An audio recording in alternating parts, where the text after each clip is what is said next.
जगाला सर्वप्रथम शांतीचा आणि क्रांतीचा संदेश देणारे तथागत गौतम बुद्ध, अखंड हिंदुस्थानचे आराध्य दैवत छत्रपती शिवाजी महाराज आणि त्यांना घडवणाऱ्या माँसाहेब जिजाऊ, स्वराज्याचे दाखले धनी छत्रपती संभाजीराजे, हे विश्वाची माझे घर असे म्हणणारे संत ज्ञानेश्वर माऊली, ज्यांनी आपल्याला कधीही भंग न पावणारी अशी अभंग गाथा दिली असे जगद्गुरु तुकोबाराय, मन चंगा तो कटे देवे गंगा असे म्हणणारे संत रोहिदास महाराज, कर्मईच पूजा सांगणारे संत सावतामाळी, शांती ब्रह्म एकनाथ महाराज, ज्यांनी आपली भगवी पताका पंजाब पर्यंत नेली असे संत नामदेव महाराज, ऊस डोंगा परी रसनव डोंगा काय बोलेला सी वरलिया रंगा असे म्हणणारे संत चोकोबाराय, संत गोरोबा काका, संत मुक्ताबाई, या सर्व संतांना माझा दंडोत प्रणाम, माझा दंडोत प्रणाम। खर तर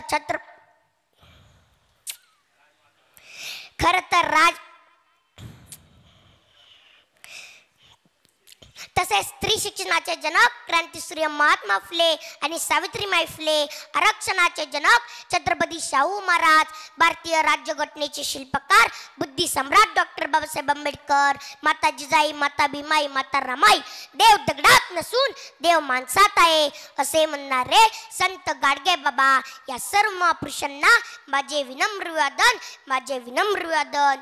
कारण याच महापुरुषांनी आम्हाला मानव रूपात देवत्वाचे दर्शन घडवले आहेत। हीच आमच्यासाठी देव आहेत, हीच आमच्यासाठी देव आहेत। कुणी देव बघितला नाही, पण याच महापुरुषांनी आम्हाला माणूस म्हणून जगण्याचा अधिकार दिलेला आहे। चला पुढे जाऊन या भारत मातेच्या स्वातंत्र्य लढ्यासाठी ज्या ज्या महान क्रांतिकारकांनी आपल्या प्राणाची आहुती दिली, अशा सर्व क्रांतिकारकांना माझा मानाचा मुजरा, माझा मानाचा मुजरा। आज आपण ज्यांची 300वी जयंती साजरी करत आहोत, ज्यांना जिवंतपणी देवी, पुण्यश्लोक, कर्मयोगिनी या पदव्या बहाल झाल्या, अशा लोकमाता, राजमाता पुण्यश्लोक अहिल्यादेवी होळकर यांना माझा मनापासून दंडोत प्रणाम, माझा दंडोत प्रणाम। खर तर छत्रपती शिवरायांचा लोककल्याणकारी वारसा पुढे चालवणाऱ्या राजमाता अहिल्यादेवी होळकर या एकमेव स्त्री राज्यकर्त्या होत्या। असं म्हणतात की ज्या वेळेस या भूतलावर अन्याय, अत्याचार, अधर्माचा पाशवी अत्याचार होईल, त्या वेळेस या जगात एक अवतार कार्य जन्माला येईल असे म्हणायला हरकत ठरणार नाही। यदा यदा हि धर्मस्य ग्लानिर्भवति भारत अभ्युत्थानं धर्मस्य तदात्मानं सृजाम्यहं परित्राणाय साधूनां विनाशाय च दुष्कृतानां धर्म संस्थापनार्थाय संभवामि युगे युगे। हीच महान अवतार कार्य म्हणजेच पुण्यश्लोक अहिल्यादेवी होळकर, छत्रपती शिवाजी महाराज, क्रांतीसूर्य महात्मा फुले आणि डॉक्टर बाबासाहेब आंबेडकर होय। अहिल्यादेवींचे सासरे मल्हारराव होळकर आणि पती खंडराव यांच्या अधिपत्याखाली राज्यकारभार चालू होता, पण पती खंडराव यांच्या कुंभेरीच्या लढाईत 1754 मध्ये वीरमरण आले। अहिल्यादेवी वयाच्या 29व्या वर्षी विधवा झाल्या। त्यावेळेस सती जाण्याची प्रथा होती, पण मल्हारराव होळकर यांनी अहिल्यादेवींना सती जाण्यास विरोध केला आणि राज्यकारभार चालवण्यास सांगितले। खर तर सती जाण्याची अमानुष प्रथाही राजमाता अहिल्यादेवी होळकर यांनी तेव्हापासूनच बंद केली असे म्हणायला हरकत ठरणार नाही। राजमाता अहिल्यादेवी होळकर यांनी हे राज्य कुणाची गुलामगिरी करून मिळवलेले नाही, तर तलवारीच्या पाठीवर आणि मनगटातल्या पराक्रमाच्या जोरावरती मिळवलेले आहे। अगदी काश्मीरच्या नंदनवनापासून ते मलगिरीच्या चंदनवनापर्यंत आणि काटेवाड पासून कलकत्त्यापर्यंत अहिल्यादेवींनी अखंड हिंदुस्थानमध्ये 5000पेक्षा जास्त मंदिरांचा जीर्णोद्धार केलेला आहे। गाड बांधली, विहिरी, धर्मशाळा बांधल्या, अन्नछत्र उभी केली आणि आज तीच कार्य 250 वर्ष होऊनही ताटमानेने उभे आहेत। आमच्या शिवरायांचे गडकोट किल्ले आज 350 वर्षांनंतरही ताटमानेने उभे आहेत, पण आजच्या राजकारणांची बांधकामे ही 5-10 वर्षातच निकामी होत आहेत। याचा कुठेतरी खेद वाटतो। कुठे नेऊन ठेवला आमचा भारत देश अजूनही परकीय आक्रमणे होत आहेत. निष्पाप जनता मृत्यूच्या गायी तोडली जात आहे. मागे मी बघितले तो पहलगामचा आतंकवादी हल्ला खूपच दुःखद होता. मागे मी पेपरात वाचलंय की एक अभिनेता म्हणतोय 150 वर्ष जेवढा भारत देश इंग्रजांनी लुटला नाही तेवढा भारत देश 70 वर्षात या राजकारणाने लुटलाय. जरा विचार करा आपण कुठे आहोत. राजमाता अहिल्यादेवी होळकर यांचे हे राज्य लोकांच्या कल्याणासाठी लोकहित कार्य राज्य होते. आजच्या काळातील 7/12चा अवतार हा राजमाता अहिल्यादेवी होळकर यांचे योगदान आहे. त्यांनी सरकारी खर्चाने शेतकऱ्यांच्या बांधावर 12 फळझाडे लावली. त्यातील 7 फळझाडे त्या शेतकऱ्याची आणि 5 फळझाडे सरकारची.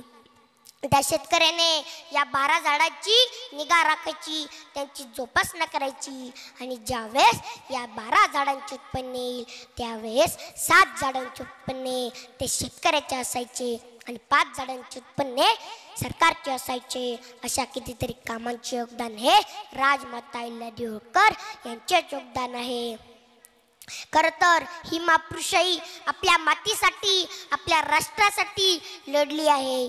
त्यांनी आपल्या जीवाचे रान केले. म्हणून मी आपल्याला या मातीसाठी लढण्यासाठी काही ओळी गाण्याच्या गाऊन दाखवणार आहे.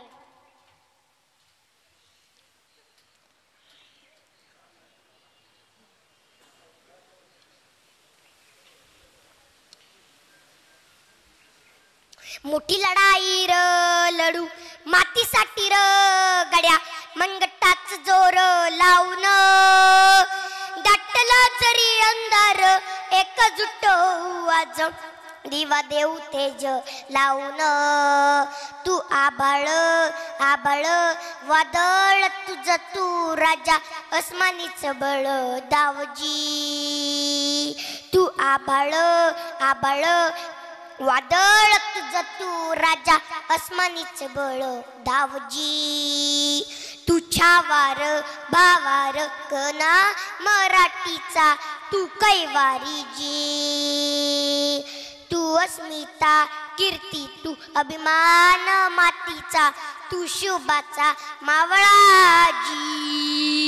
हे नव्या युगाची पाट श्वासात नवनिर्माण लहरून देऊरजी. नव्या पर्वाची ही वाट संकटांना देऊ मात भिडूया झेंडा गगनासी. देवीचा जागर घालू हिमतीचं बळ हे मागू. माणसाला माणूस की दे र द्यावा माझ्या जात पात बिरकावून दे. मोठी लढाई र लढू मातीसाठी र गड्या मनगटाच जोर लावून दाटला जरी अंधार एकजुट होऊ आज दिवा देऊ तेज लावून. तू आभाळ आभाळ वादळ तुझ तू राजा अस्मानीच बळ दावजी.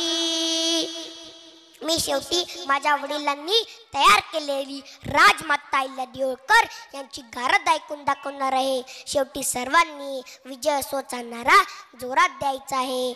विजय सोचा नारा देण्यासाठी आपण सर्व तयार आहात ना. आस्ते कदम आस्ते कदम आस्ते कदम. महाराणी इंदोर निवासिनी महेश्वर निर्मित